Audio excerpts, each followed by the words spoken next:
आज मी बनवणार आहे एक असा होममेड साबण ज्याच्यामध्ये बिलकुल पण हार्मफुल प्रोडक्ट्स नाही आहेत, ज्याच्या वापराने आपली स्किन तर क्लीन होणारच आहे, पण आपल्या चेहऱ्यावरचे काळे डाग, सन टॅनिंग, पिंपल्स हे सुद्धा दूर होणार आहेत। यासाठी मी 2 चमचे बेसन पीठ, तांदळाचं पीठ, 1 चमचा हळद आणि 2 सॅशे कॉफी घेतलेली आहे।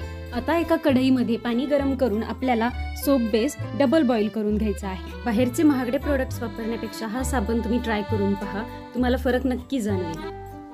आता या सोप बेस मध्ये आपल्या डाळीच्या पिठाचं मिक्सचर घालून ते छान मिक्स करून घ्यायचं आहे। आता यामध्ये ॲलोवेरा जेल घालून तेही मिक्स करून घ्यायचे आहे।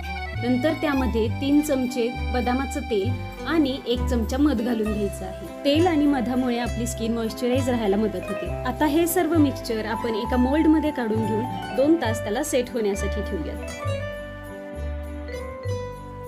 तर हे पहा, 2 तासानंतर आपला साबण खूप छान असा सेट झालेला आहे।